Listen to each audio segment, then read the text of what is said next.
বেশিরভাগ প্রশ্নই আসে এবছরটা কেমন যাবে। সেক্ষেত্রে আমরা জনে জনে ওভাবে বলা সম্ভব হয় না, বা ইনবক্সে ওভাবে বলা সম্ভব হয় না। তো আমি মোটামুটি যে কয়টা সংখ্যা আছে সে কয়টা সংখ্যার বছর কেমন যাবে সে বিষয়ে একটা প্রাথমিক ধারণা আপনাকে দিয়ে দেব। যেমন আমি আমার পূর্বের ভিডিওতে 1 এবং 2-এর বছর কেমন যাবে সেটা দিয়ে এসেছি। অর্থাৎ যাদের জন্ম তারিখ 1, 10, 19, 28 তাদেরটা বলেছি। যাদের জন্ম তারিখ 2, 11, 20, 29 তাদেরটা বলেছি। এখন আমি বলবো যাদের জন্ম তারিখ 3, 12, 21, 30 এরা বৃহস্পতির জাতক, অর্থাৎ এদের মূলাঙ্ক হচ্ছে 3।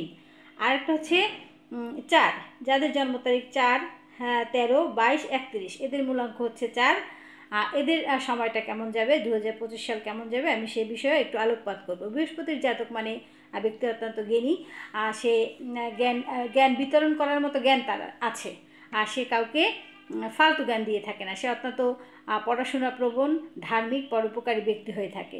এখন এবছরটা তার কিভাবে যাবে? তার বাড়ি গাড়ির একটা সুযোগ সুবিধা পেতে পারে, যানবাহনও সে কিনতে পারে। তার বকেয়া কাজ অর্থাৎ মুলতবি কাজ সম্পন্ন হবে। বিদেশি ও ধর্মীয় সফরে বের হবেন। আগেই বলেছি বৃহস্পতির জাতক অত্যন্ত ধার্মিক হয়ে থাকেন। ব্যবসায় লাভ হবে।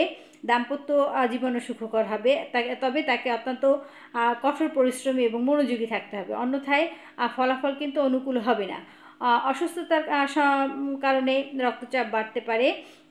যদি আপনি কলা গাছে হলুদ মিশ্রিত জল দান করেন, হনুমান চল্লিশা পাঠ করেন, তাহলে আপনি দেখা যাবে ছোটোখাটো বিপদগুলো এড়িয়ে গিয়ে 2025 সাল অত্যন্ত শান্তিময়ভাবে উপভোগ করতে পারবেন।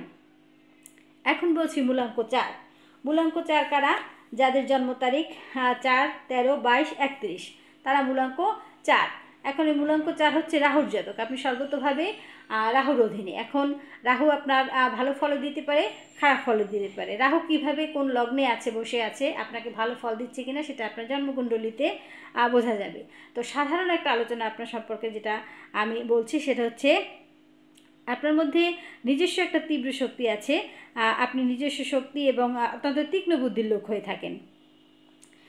2025 সালের জন্য আপনার সময়টা মিশ্রপদ হবে, কখনো সুখী হবেন, কখনো আবার দুঃখও পাবেন।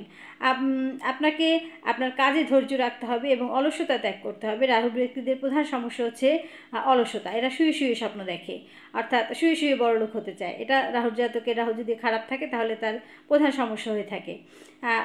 সে ভ্রমণ প্রিয় এবং প্রচুর ভ্রমণের সম্ভাবনা তার এবছর রয়েছে।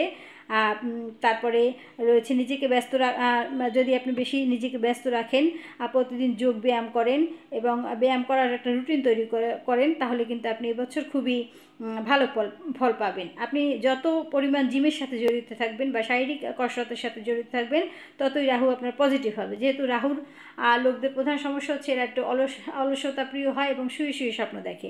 রাহু আপনাকে শুয়ে শুয়ে স্বপ্ন দেখাবে। বিপি, মাইগ্রেন এবং ভাইরাল কিছু ফ্লুতেও কিন্তু আপনি ভুগতে পারেন এবছর। আপনি নিজেও হনুমান চল্লিশা পাঠ করুন এবং আপনার রাগ, কথাবার্তা এগুলি নিয়ন্ত্রণ করুন। তাহলে আপনার এই যে 2025 সাল মোটামুটি নির্বিঘ্নে কাটবে। সবচেয়ে বড় কথা, আপনি অলসতা ত্যাগ করুন, আপনি শুয়ে শুয়ে স্বপ্ন দেখা বন্ধ করুন, পরিশ্রমের প্রতি মনোযোগী হন, আপনার উন্নতি অবশ্যই হবে। ধন্যবাদ সকলকে।